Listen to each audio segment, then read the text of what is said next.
Well, greetings. I have the top of the hour now, and we'll go ahead and get started with our webinar. I'm Greg Freeby, the Executive Director of the American Segmental Bridge Institute. If you're not already following me and the American Segmental Bridge Institute on LinkedIn, I'd encourage you to do so. It's another great platform to learn more about what's going on in our industry. Hopefully you're here today to see the webinar we have arranged for you today on the Schuylkill Banks project. And I'll introduce our speakers here in just a minute. Just wanted to verify with everybody this is what you came for. So before we get started, a quick few announcements.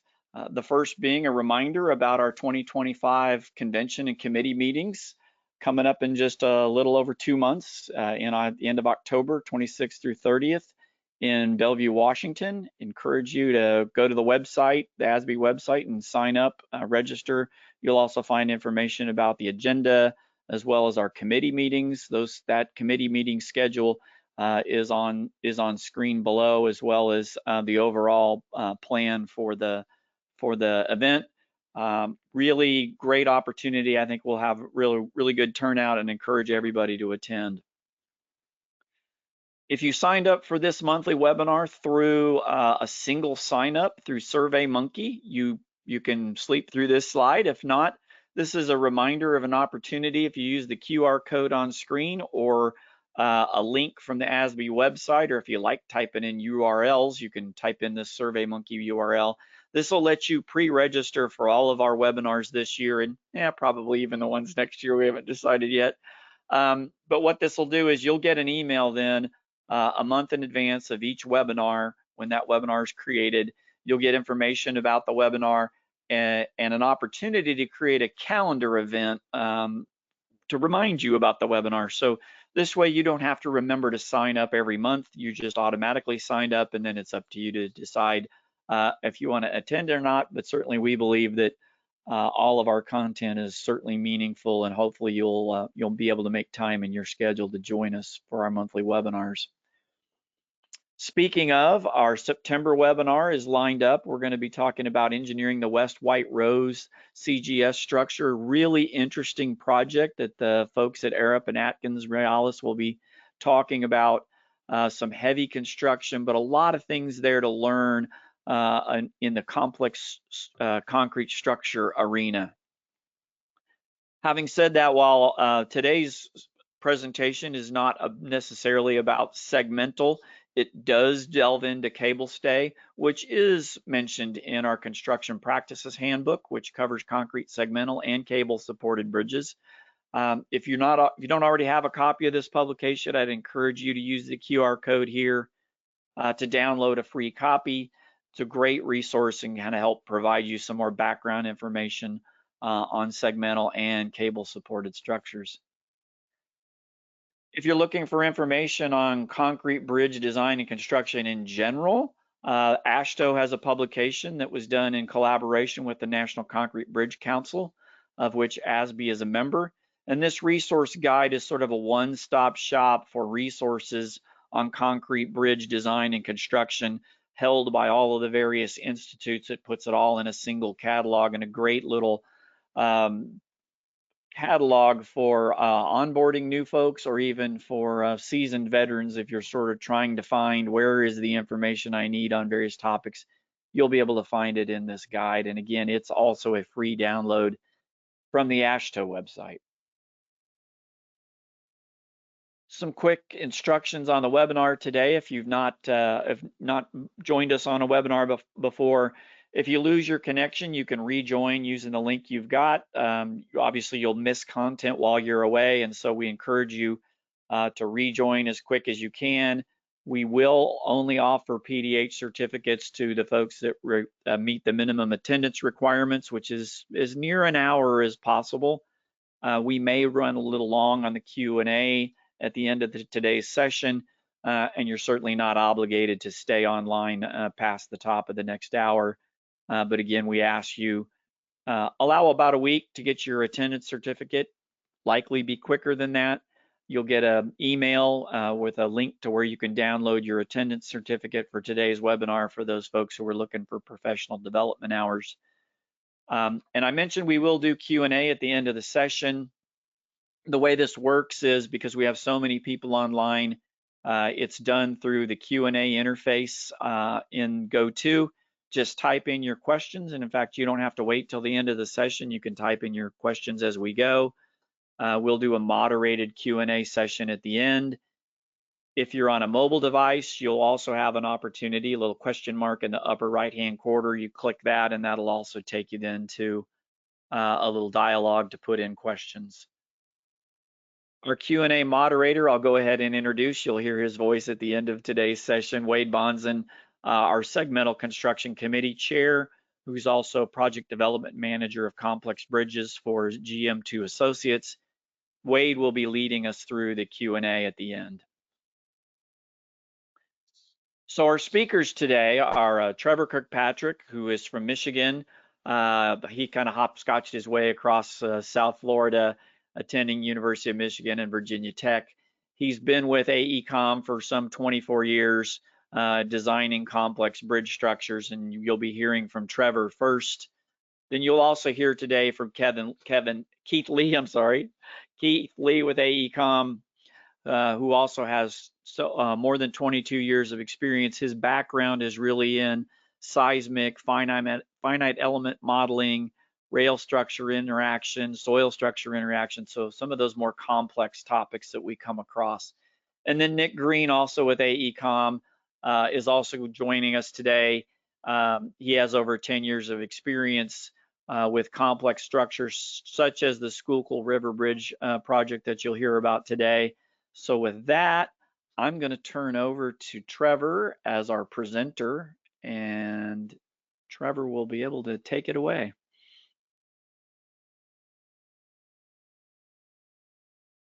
Okay, very good. Thanks, Greg. All right, thank you, Trevor. Yeah. Did I say it right? Schuylkill River? You did, yeah. I'm trying to learn. Yep, and I'm going to teach everyone how to say it in a few slides here, so that's good. All right, the floor is yours. Okay, thank you so much. Yeah, so as Greg noted, we'll be here talking about the Christian to Crescent cable stay bridge. It's in Philadelphia.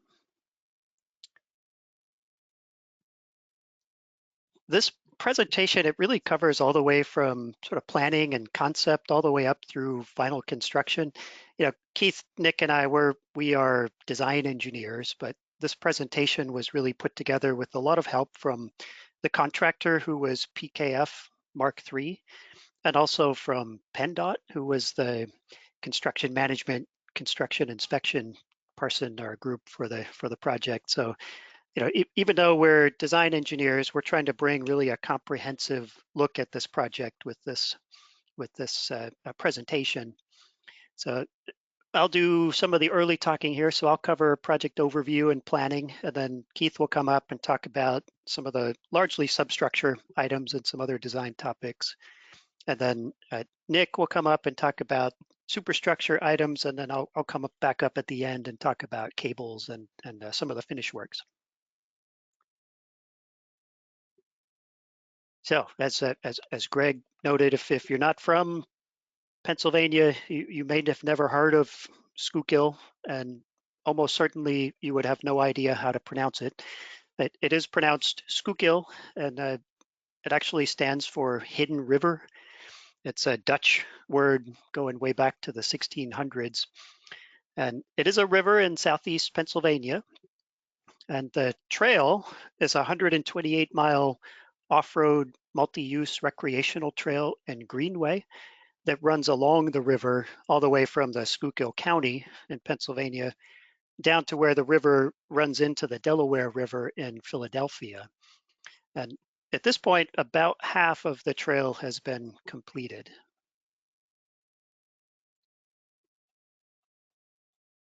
So in the Philadelphia area, there are 8 miles of trail that border the river in Philadelphia. And it goes through 27 distinct neighborhoods. Most of those are in South and Southwest Philadelphia, or South Philly, if you're from around there. And this area of the Schuylkill banks and the riverfront was once a really thriving industrial hub, but had fallen into some pretty serious neglect by the mid-20th century. And in 1992, a development corporation called the Schuylkill River Development Corporation, or SRDC, began fundraising for a riverfront trail and a park in this area. And since that time, the city of Philadelphia, the SRDC, federal, state, and private partners have invested over $110 million in this area, which really has contributed significant improvements to the built environment and also driven economic development and neighborhood revitalization in that area. About 4 miles of that 8-mile stretch had already been completed at the time of this project. And the portion shown here is South Street to Locust, often shows up on TV programs like Monday Night Football, different aerial shots of Philadelphia. And this part of the project was really I would call it an inspirational success. It has an average of about 33,000 user trips per week. Our portion of the project, which is shown on red on the screen here, connects portions that have already been constructed. So on the south end, there's the Grays Ferry Crescent, and then on the north end is the Christian Street portion already connected, already built. So this is a part of the project where the SRDC really dared to imagine something more. They wanted something special, they wanted something unique, and they funded a type study, planning study, going more than 10 years ago now. And in that study, there were several bridge types evaluated at this location, cable stay and tied arch bridges.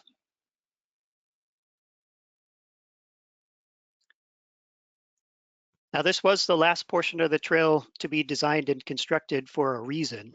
This is a really challenging site. There are many, many site constraints here.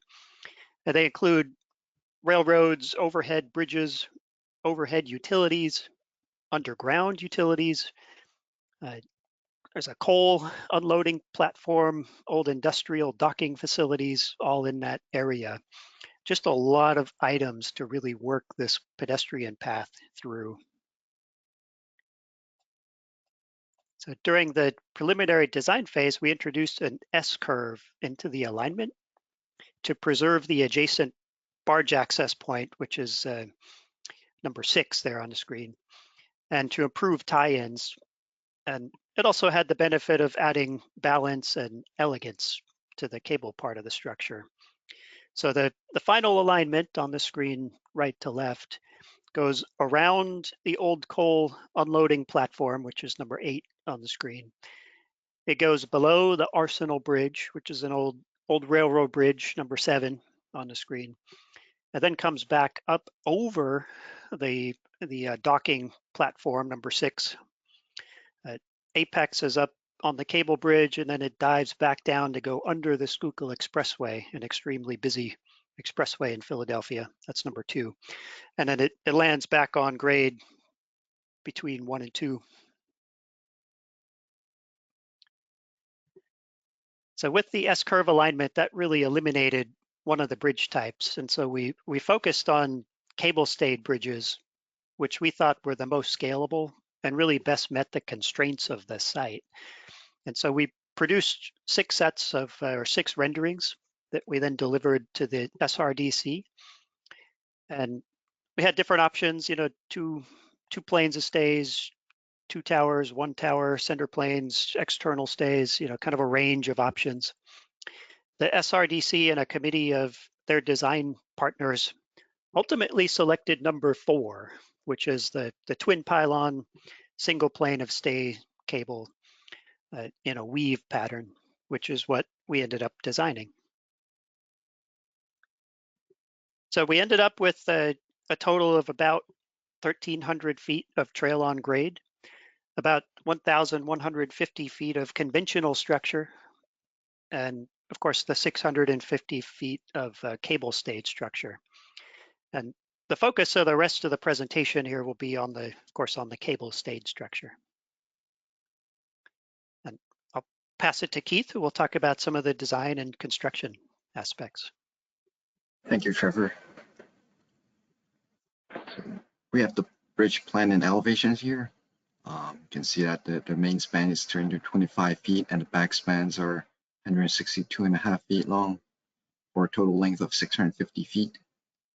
While the bridge is at a constant downward slope, the towers stay truly vertical, rising 139 feet above deck level.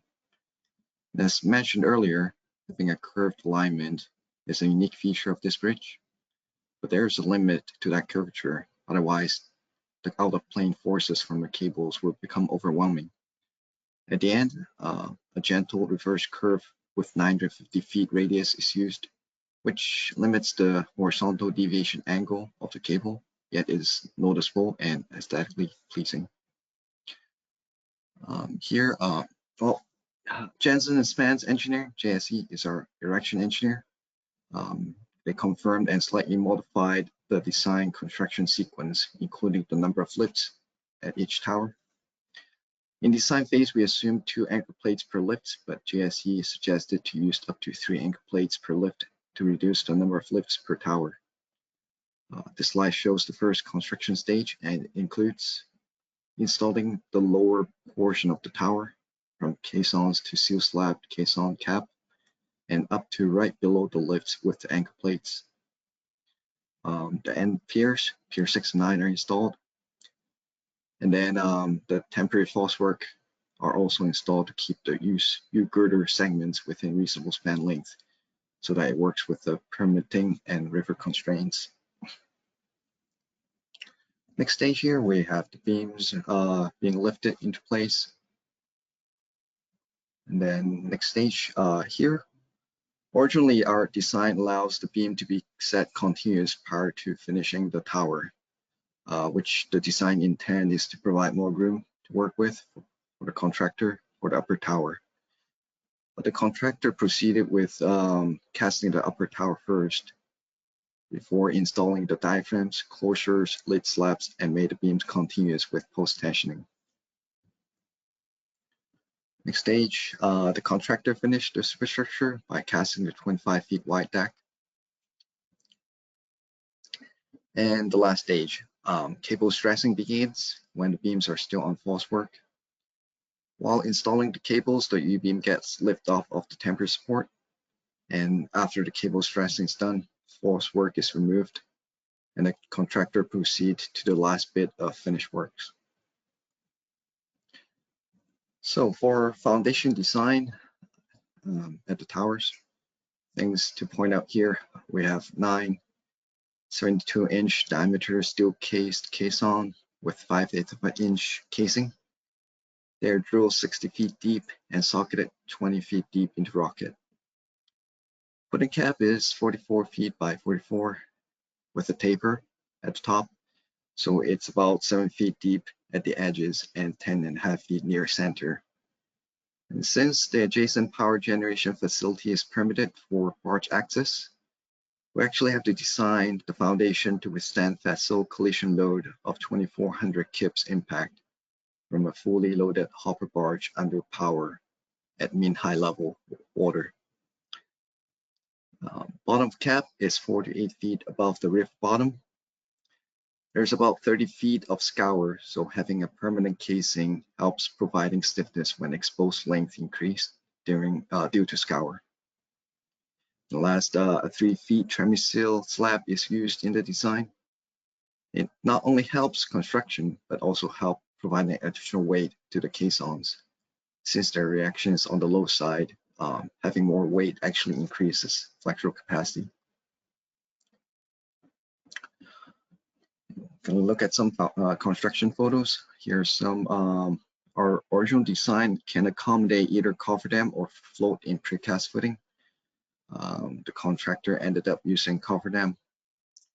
And since the caisson size is not significant, the same drill rig for approach spans can be used here. Another picture on the right-hand side, inside the cofferdam, the contractor utilized a sheet pile cofferdam to seal off the area. And then the temporary trestle was installed inside to provide a platform for the rig that is lifted in by the crane. This makes the installation of the permanent casing and caisson a lot more efficient compared to trying to install them from outside of the cofferdam. This photo shows the steel slab being cast. Here we can see the additional shear studs that were welded to the casing, and they're there to provide additional shear friction to help support the tremiceel slab. This photo shows the cap bottom mat reinforcement.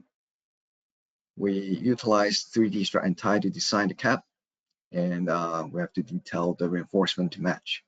You can see the bundled number 11 bars in 2 layers in the grid. They are concentrated around the caissons. Headed bars are also used here in the caisson to reduce congestion. And as mentioned earlier, the footing tapers, so the top mat uses bent bars to match the taper. I think everyone can agree that this cap is massive, and it is considered mass concrete, and the blue tubes are here for the control of heat of hydration. Column starter bars are sticking up. Although it's in the low seismic zone, we still don't want to have lap splice near potential plastic hinge zone. And the 2 wooden platform that sticks out here on top of the reinforcement are for the temporary falsework support. This photo shows what the cap looks like when finished, but before the pouring of the lower tower. Okay, before looking at more photos, let's take a quick look at the tower geometry. The architect proposed using intersecting planes, which gives the illusion of rotating section. If we look at the section on the right-hand side, as we move up the tower, the left red point travels from top left to bottom left corner, and the right red point travels from bottom right to top right corner. So each close tie is unique, and it was quite a challenge for both the designer and rebar fabricator to capture all the varying dimensions for each tie. And what's up for the challenge, though, is the formwork system provided by DOCA. It is customizable and adjustable, so it is able to capable of capturing the unique geometry of this tower.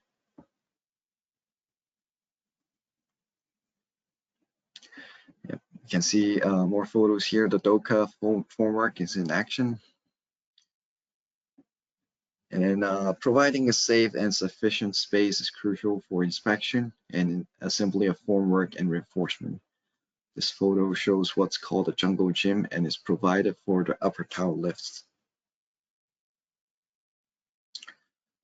As we move on to the construction of the upper tower, we cannot forget about the tower eccentric loading induced by the cable and curvature. The left figure shows the cable pulls the tower toward the center of the curve, and that's why we proposed partial pre-stressing on the tower. 1 3/4 inch diameter PT bars, 8 per tower, are used to counteract this eccentric loading and help control cracking at base of tower. This is the bottom anchor plate for the vertical PT bars. And this is the top of the vertical PT bars. They are in the ducts to be grouted, and there you can also see the cooling tubes coming out of the top of this placement to the right. Duodag DSI came to stretch each PT bar to 274 kips and then cap the PT bars. You can also see the grout tubes next to the jack. While it's the contractor's means and method, steel frame support system was anticipated during design phase for anchor plate installation, and we made sure that our design provided that the space needed. We cannot allow the anchor plates just loosely tied to the rebar cage, as geometry control for these plates is crucial. Another view of the anchor plates, you can see the 3 embedded anchor plates for this lift on the right. And the left picture shows the concrete being placed by buckets and cranes at the top. Okay, this picture shows the formwork and reinforcement for the overlook deck support beam. You can see 2 different colors of rebar. The green rebars are the epoxy coated rebar, and their silver bars are the stainless steel rebar. Since the stirrup sticks all the way up to the deck level, they need to be stainless steel, but for other reinforcement below deck level, they can be epoxy coated.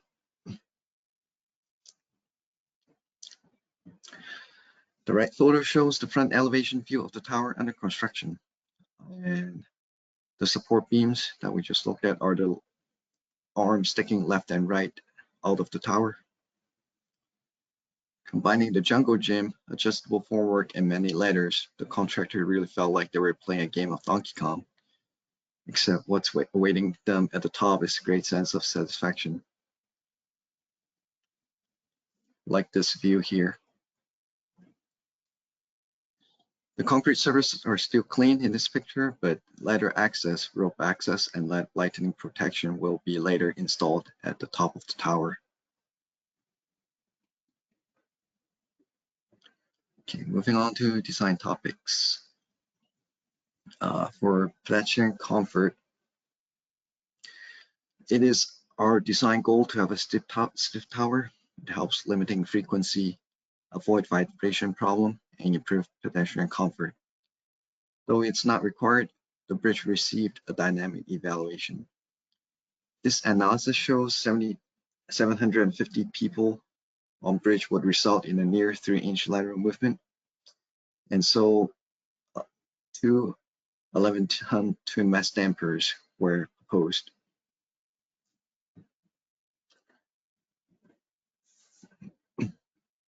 RWDI was the one performing the aerial elastic study, and where Motioneering was supporting with the mass damper design. The top right corner is what the twin mass damper looks like. So aerial elastic stability was analyzed first by a desktop study. First, the study, from that study, it's known that the controlling stage is the freestanding tower stage. Then that stage is used for wind tunnel testing with a scaled model of the bridge with surrounding terrain, including existing bridge, buildings, and even the billboard around this bottom center. And besides pedestrian comfort, another reason for a stiff tower is it's attracting a lot of loads. We've talked about how the foundation needs to withstand the flexile impact load. But the upper portion of the tower also attracts a lot of load from wind and cable forces. And because this tower is stiff, any movement-induced forces that are not centered at the tower would generate significant demand to the tower. And from a different perspective, when we tried to run post-tensioning from one end to the other without a hinge, there were so much losses in the tendons, and it made it very inefficient in capturing the midspan tension. And therefore, a midspan hinge is provided to ensure the effectiveness of the continuous PT and release longitudinal restraint forces from the cable, temperature, and creep and shrinkage. So for midspan hinge, while releasing longitudinal restraining force, the midspan hinge would transmit vertical, transverse, and torsional loads. 2 pairs of bearings, top and bottom, left and right, are provided to resist reversible torsion. The bottom bearing is connected to the U-beam, while the top bearing is connected to the midspan hinge diaphragm support piston. This picture shows the finished support piston ready for bearing installation. You can see the PT anchorages right next to it. too. This is probably one of the most crowded area, as you have the hinge, expansion joint, and anchors all around the same area. Here, the left picture shows the midspan hinge before slab placement over the pistons with mostly deck stainless steel rebar. Reinforcement couplers are shown in red, and they will be tied to the rest of the deck reinforcement. Expansion dam placement is shown on the right. And here we have the inside the finished midspan hinge. Notice the bearings are already installed. The challenge was really to fit everything and allow bearing placement all in this small area. I mean, you can see the conduits are here too. This was a significant coordination effort with the U-beam designer and ensure everything fits together. Another location that requires a lot of coordination is the end diaphragm. It is integral with the U-beam and to counteract the uplift from the cable forces. Two different types of bearing are used here. The guided disc bearing are used for the main span and diaphragm, and the non-guided bearings are used to support the approach span opti girders. This picture shows the Pier 6 before end diaphragm is cast. You can see it's being temporarily supported by steel bracings. And this picture shows the completed end diaphragm. The above T girders are ready to be being lifted into place. And now I'll turn over to Nick to talk about the U-beam design and construction. All right, thanks, Keith. So for the next few slides, I'll be going over the U-beams, the cable diaphragms, closure pores, and the cast in place deck. So getting off to the U-beam sections, we had a total of 8 precast units, but due to the bridge symmetry about the midspan hinge, we only had 4 unique beam details. And so that was UB 1 to 4 leading up to the midspan hinge, and then in reverse, 4 to 1 going away from the midspan hinge. All of those segments were precast, curved, and post-tensioned, and we sized them for shipping. So they were 77 to 80 feet long, depending on the segment. They were all 13 feet wide in cross-section, and then at the heaviest, 137 tons.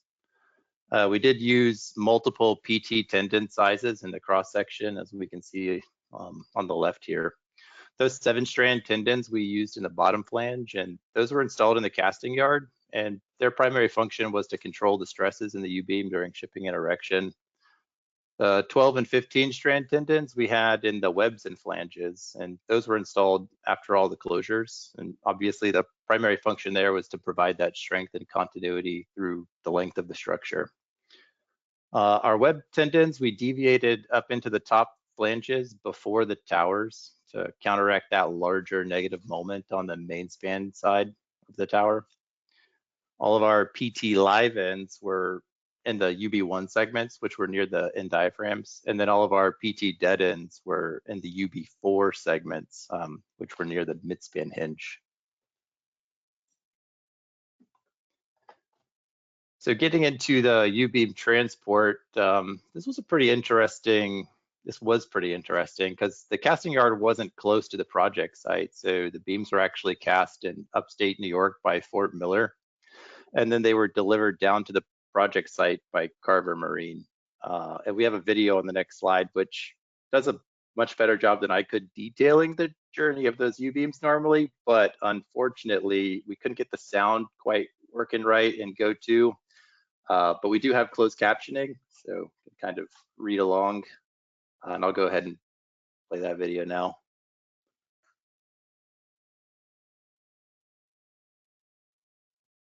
It seems a little choppy as well.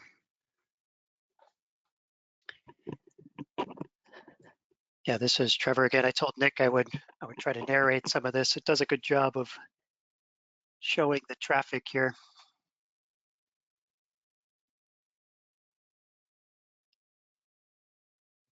This is a shot here. They had to have a very specifically sized barge to fit between the existing bridges. And what they're describing here is that the actual measured opening of the location wasn't what was in all the charts. So they actually didn't have quite as much room as they thought.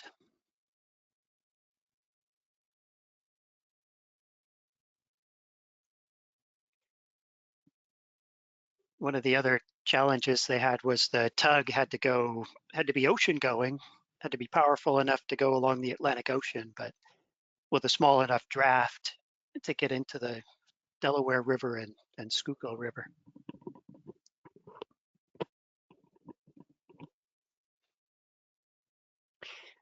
This part of the video to me really shows the care that they took in getting these beams placed onto the barge and stabilized, and they really treated these things, I don't know, highly respectfully maybe is the right word. They really did a nice job of just using care to get the beams delivered.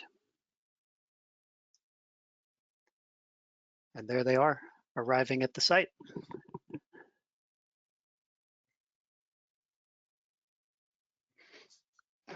And we'll watch it again.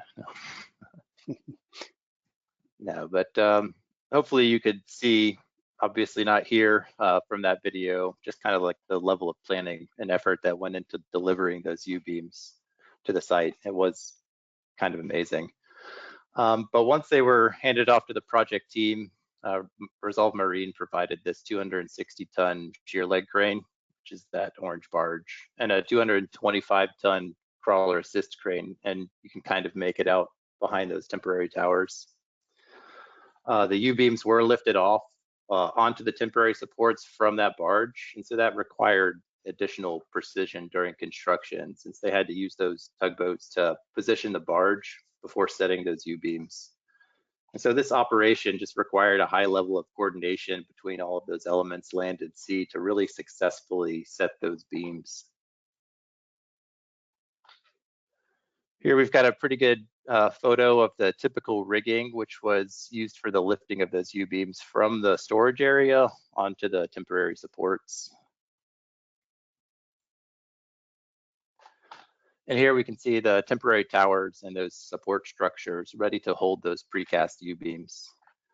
You can kind of make out on the right side there those support jacks, which were acting as temporary bearings until the structure was completed. And then once the structure was complete, it kind of naturally lifted off those temporary bearings and the towers were deconstructed. But an interesting story here is the contractor needed high tide to lift those U-beams onto those temporary towers due to the lifting limitations of that shear leg crane. So they couldn't actually reach the top of those bearings during low tide. So this kind of led to a slow and tedious process that often took over a day to set each one of those units. So that was just another obstacle the contractor had to hurdle during construction.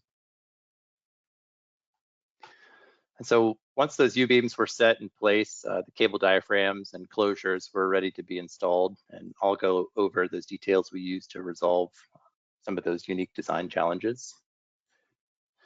So we had cable diaphragms at every cable. And however, since two of those cables kind of came down to a singular area, there were only 28 diaphragm pairs. I say pair as we detailed the upper portion of those two diaphragms as connected elements. The closure joints were located between each of the precast U-beams and then between the precast U-beam and the tower. Here we can see the typical elevation of one of our precast U-beams. You can kind of see where we detailed those threaded coupler inserts, which we cast into the U-beams. We also detailed shear keys along the webs, which were cast into the U-beams to promote that shear friction in the webs. And now we're kind of getting into the nuts and bolts of the diaphragm design. And so we used a series of strut and tie models to resolve that pair of angled cable loads into a vertical diaphragm load and a horizontal deck load, which you can see in that simplified graphic on the right. Once we had resolved that vertical cable load into the diaphragm, we used another strut and tie to bring that cable load from the anchor bolts down into the bottom of the webs. However, since we detailed an opening in the diaphragm, the main mechanism here were those diagonal tension ties, which we mechanically connected to the U-beams via those threaded couplers. Once that force was in the beams, the shear in the webs was brought to the piers. So from design to reality, we can see here on the left those embedded couplers, shear keys, the cable diaphragm reinforcement being installed. On the right, you can see this completed diaphragm. You really get a sense of the amount of reinforcement that we detailed in a pretty small area. And that the bar placement for those main diagonal ties was pretty critical here, since we had to have enough to satisfy that tension demand while also avoiding the anchor bolts and the deck steel. The contractor elected to use foam blocks here as well to provide that separation between the diaphragms, since there really wasn't a whole lot of space for that typical form work. Here we can see the completed cable diaphragm reinforcement, but what we don't really see is that the contractor really had to have a specific procedure for installing all of this reinforcement, as a lot of those bars that were threaded into that precast U-beam were bent or hooked. So really shout out to PKF and the PIN.CEI team for ensuring that all of our details were constructed correctly here, given those tight tolerances in our reinforcement configurations. I do think that there was just constant communication between all three parties during this phase of construction, and it really proved to be pivotal for success. Our next slide kind of shows some of that detail and effort that went into maintaining some of these clearances and placement. Again, you can see this completed diaphragm pair before the concrete on the left. And then on the right, it's kind of just one example of maintaining a clearance on a lap bar in the diaphragm. You know, sometimes they really had to pull some bars back into place since they were being threaded into that precast beam. Just a ton of ties there. Here's a view of our finished, or some of the finished diaphragms. And I really like this picture because you can see a lot of our different behind the scenes type of superstructure components, like those diaphragms, the temporary bracing, the anchor bolts, and the structure's really starting to come together here. Here's a bottom view of those diaphragms, and you can see the opening, the bearing plates, the foam providing that separation between the diaphragms. You can also see the access ladder in the background, and those were detailed in select locations to really provide that entry point into the U-beam once the deck was placed. Here we're seeing the typical U-beam closure, and however, the tower closures are detailed very similarly. And these were just 2 feet between the precast ends, and it was the location where all of the reinforcement and post-tensioning between the precast elements were spliced to provide that continuity between all of their segments. You can see that the reinforcement here has already been lapped. However, the post-tensioning is still in process of being coupled. You kind of make out that yellow coupler at the top of the picture, and then at the bottom, the ducts aren't coupled yet. So once all of those closure joints were completed, the continuity tendons were stressed using this hydraulic jack. So all of the continuity tendons were stressed at the end diaphragms for a few different reasons, but one of them being the accessibility of this stressing operation. You can kind of see in this picture just the magnitude and the size of this operation. So we had to detail the PT anchorages and the surrounding reinforcement to allow for this hydraulic jack to access those PT strands for the stressing.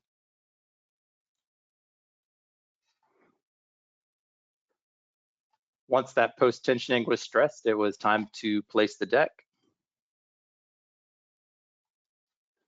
And the deck was composed of 2 different components. And you can see here the concrete lid slab is highlighted. This was placed after the diaphragms were poured and before the deck slab in full post-tensioning.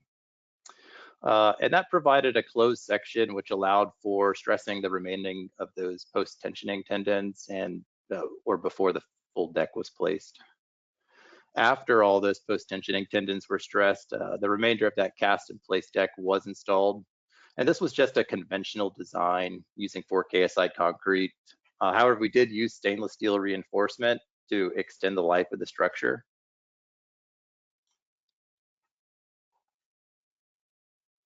Leading into the overlooks, though, these were more of a complicated design or complex design in a typical deck. We had to use a sophisticated design model, which included all of those elements near the towers, including the overlook support beams, the U-beams, and the tower itself. So those overlook support beams really came into play here, since that deck extended from the 25 feet out to 48 feet out to out. Also in this area, the deck was integral with the upper tower and the overlook seating area by using mechanical couplers, which were cast into those specific components. And then lastly, to meet the architectural requirements of our project, we added surface finish details, as you can see in the top right, and I'll kind of talk about that a little more on the next slide. Here we can see the finished deck, and this shows how we provided that sense of separation between the overlooks and the main path using those different broom finishes. And so this detail did require some coordination between the carpenters and the finishers on the project, and they ended up working together to create a template that they used, and it ultimately provided a cost-effective way to add this durable architectural feature. And as we'll see in some of the completed bridge pictures in the following slides, it really did come out pretty nice. And that leads us back into the cable design, and I'll turn it over to Trevor. Thanks, Nick. Yeah, whenever we go through this presentation, I always joke that we're sort of 40 minutes into the presentation and we're just now getting to the cables, the glamorous part. But then I always also point out that, you know, a bridge is not built in a vacuum, and bridge components all work together, right? So important to talk about the things that quite literally hold up the bridge in addition to the cables. So good job talking about those. You do see in this picture the unique weave pattern that was made possible by that reverse curve baseline alignment. We had 28 cables at each tower. Each one had a varying length and a varying tension load. The cables are a wire rope. They have pin and clevis cable assemblies, and the wire rope and the pin and clevis are socketed together with a hot zinc poured connection. The lower deck anchorage has an adjustable turnbuckle, and then the upper tower anchorage is a fixed length.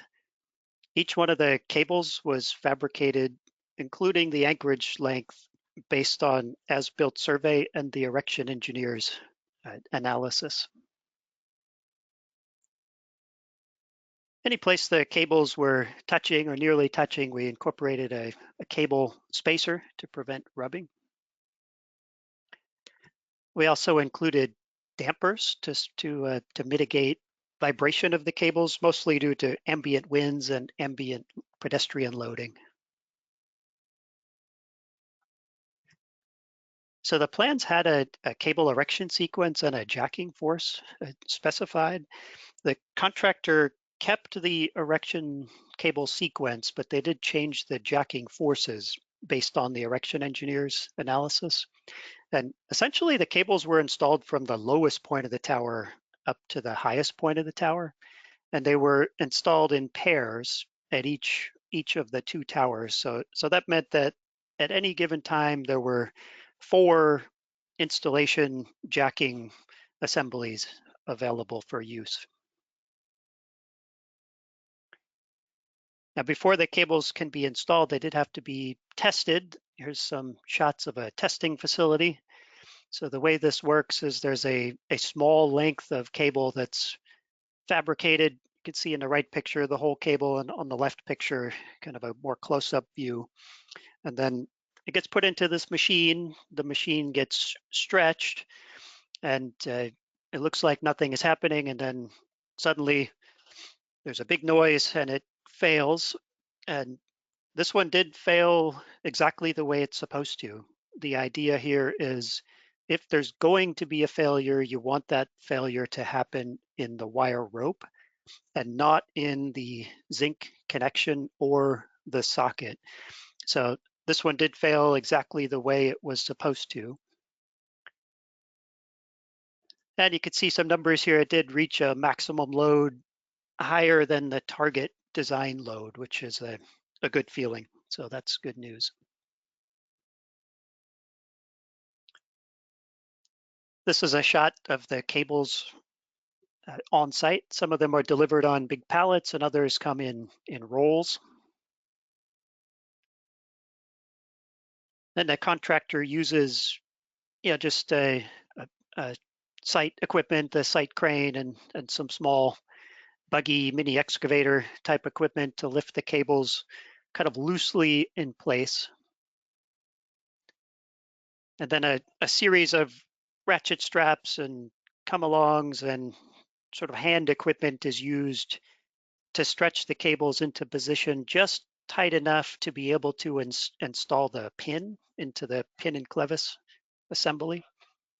This work was all supervised by Wireco or Clodfelter, if you happen to know those folks. And here's this, I really like this picture here. I'm going to spend a little bit of time on this picture because it really does show a lot happening here. So the way these are installed is there's a frame that gets installed around the anchorage assembly. And then the guy that is sitting in a bucket there, and I always joke that he refused a chair. He just had the bucket. He wouldn't accept a chair, but he's operating a hydraulic actuator that then activates the two yellow hydraulic rams that are at the top of the assembly at the cables. And then that loosens the pressure on the threads. And then the 3 or 4 sort of bigger guys with the giant wrench there will turn that giant wrench until the threads are tightened again. And then the guy on the bucket will hit the actuator button again, relieve the stress on the threads, and the guys will crank that wrench again. And they'll do that 15, 20 times or so until they get up to the target pressure, which then equates to a target force in each of the cables. The other thing you can see in this picture, there are 2 different lines. There's a red line that's on the bottom of the cables, and those are put onto the cables in the fabrication, and they make sure that the cables don't get twisted during placement. And then in the upper right picture, you can see some blue lines that are on the threads, and those are kind of a second guess, or not a guess, but a validation of the elongation. So in theory, as soon as you hit the target pressure or tension, those blue lines should just disappear underneath the anchorage. Then, of course, once the cables are installed, all the finish works happen. This project really benefited from a cohesive aesthetic treatment. One of those was a project-specific handrail that's used on the whole structure, including the approach structures. We also have this decorative aesthetic lighting, just white lights here, but it is dimmable and adjustable. And here we have the finished product here.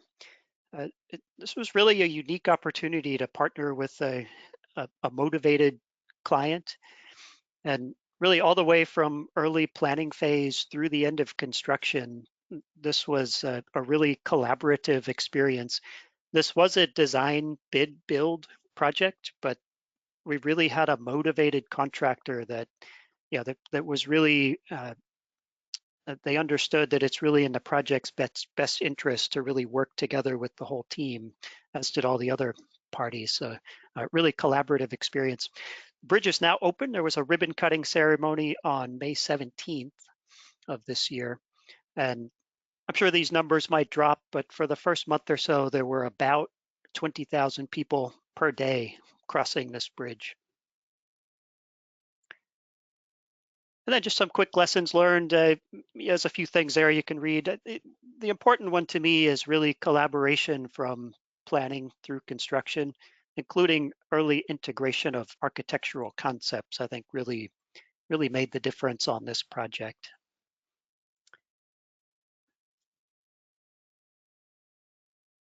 Now that brings us to the end here. There's a video that we'll just keep playing through our questions and answers, and we're happy to answer any questions. Thanks for letting us talk today. Okay, great project, guys. Very beautiful structure, and that is a really unique stay cable layout, I have to say. So I'm sure that kept you guys up at night a few times. Yes. All right, so we've got some good questions here coming in.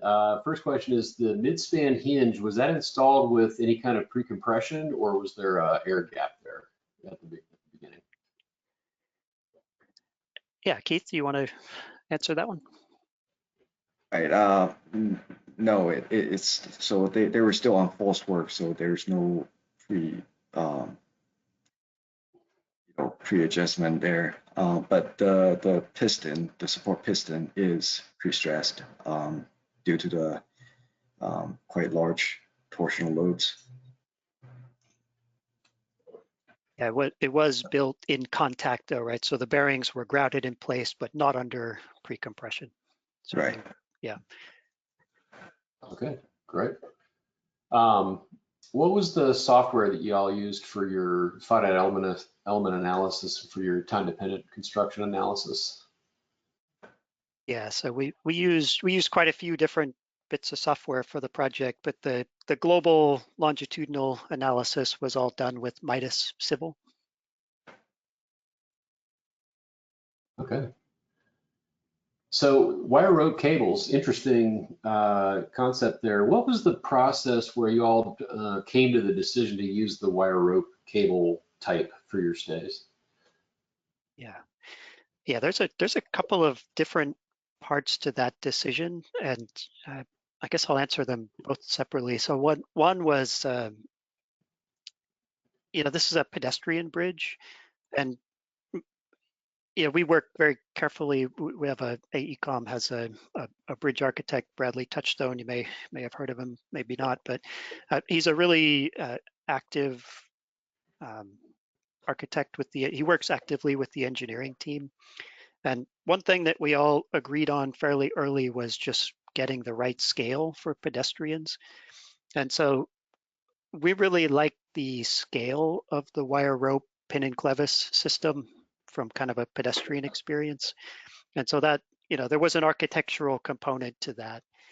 The other thing that we didn't touch on was more of an engineering decision and construction planning decision, and we didn't really talk about it much, but we really approached this project with the goal of allowing as many contractors to bid on this project as possible. And so that meant that we tried to limit the really highly specialized construction activities as much as possible.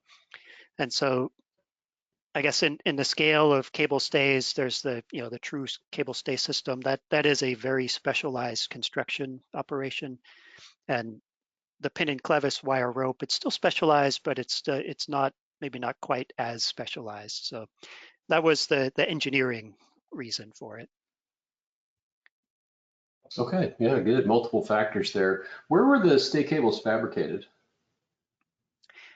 Yeah, so it's from the WireCo organization. So the wire ropes came from WireCo proper. The anchors came from Clodfelter CBSI at Houston. And honestly, I don't actually know where they were assembled, but it was with the WireCo organization. Okay. And so the wire, that twisted wire is exposed in the permanent condition. Were there any concerns about vandalism on those exposed stays? Yeah, we did talk through that. There is a video monitoring system on this bridge, and I know that that's a topic under discussion these days. I guess all I can say is we did think about it, but we decided that the pedestrian experience kind of outweighed the possible concerns. But we did, of course, like a cable stay bridge, this bridge is designed for cable loss and cable replacement, just like with the PTI guides, just like a sort of more conventional cable stay bridge. So I'm not sure that's a satisfying answer. We did consider it, but ultimately it didn't play into the final decision. Mhm. Does the spiral nature of that wire pattern, do you think that actually is helpful for wind and rain induced vibrations? Yeah, Keith, do you remember that coming up in the wind study information? No, I don't remember, but I mean they figured the freestanding is what's actually controlling, right? So Yeah. of course the having cable in there actually helps, but whether it's better than typical or other patterns, I'm not sure if we did a whole lot of or the RWDI did a whole lot of study on other types of pattern. Yeah. Yeah, I think so. From a global overall wind stability, I guess a non-factor, but for specific, water running down, I guess we add those helical, we add the helical pieces to the case stake cable pipes often, and Mhm. I don't know, it really came up, but I imagine it would. I do think it would. Yeah, this is a pedestrian bridge, and there's no, it's not plowed. It's in Philadelphia. They get some snow occasionally, so it's not necessarily anticipated to be fully accessible in a big snow ice event, although it's not closed either. So it maybe didn't get the same level of falling ice and wind turbulence look that it would have if it were an open transportation project. Mhm. Okay. Do you know what the expected lifespan of those cables are?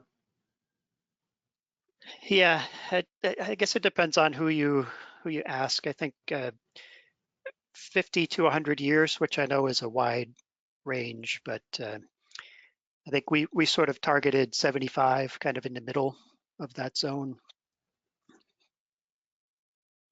Yeah. Okay.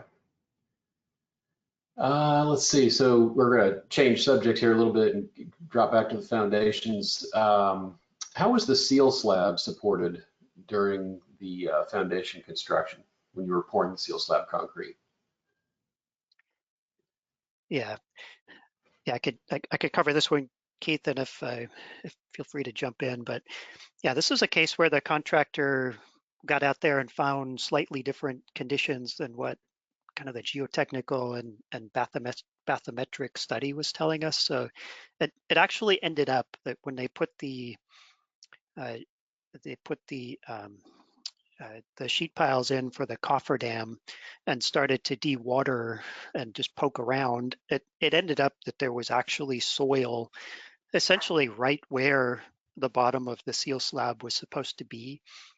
And then that was on one foundation, and on the other foundation, it was just a foot or two below where the seal slab was supposed to be.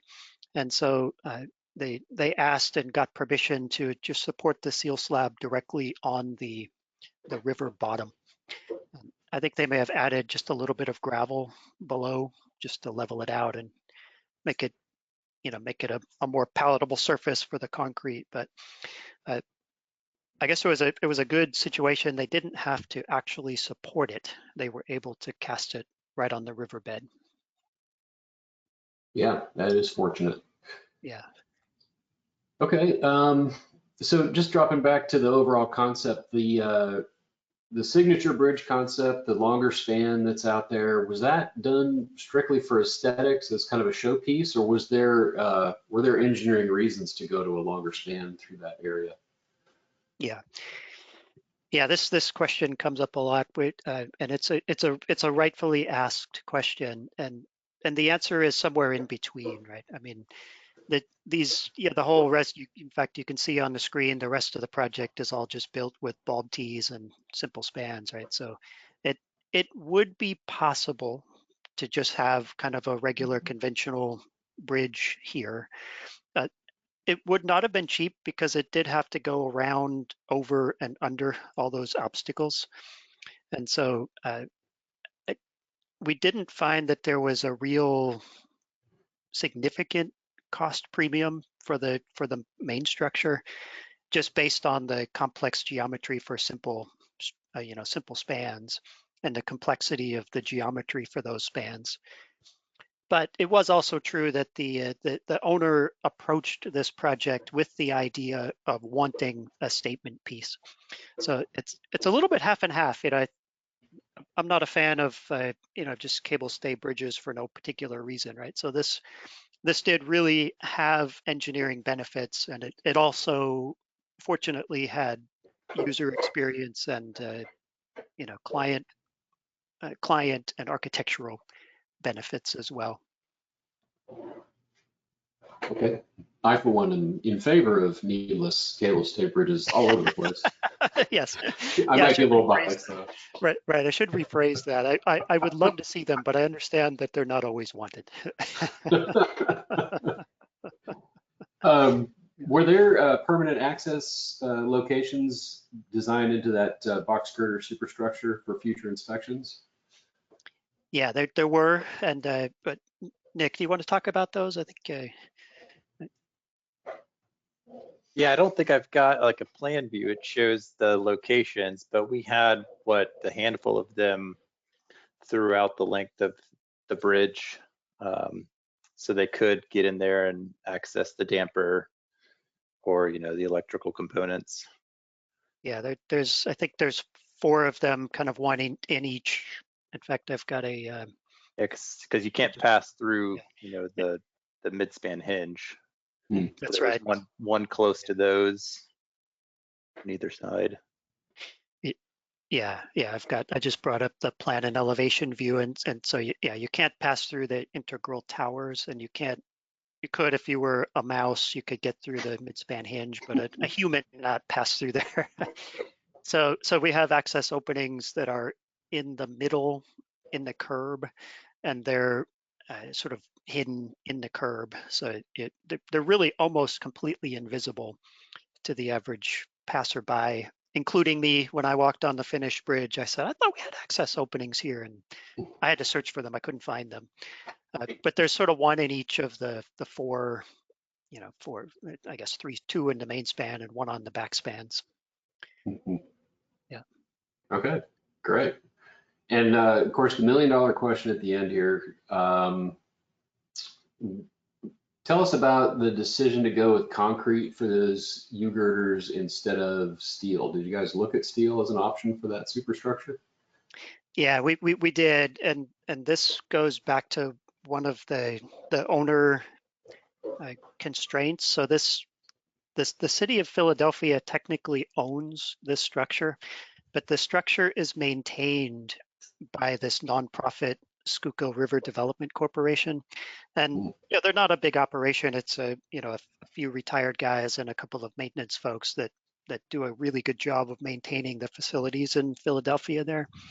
And so their goal, they had essentially 3 goals. They had something unique, something signature, something that could be easily maintained and would have a long service life.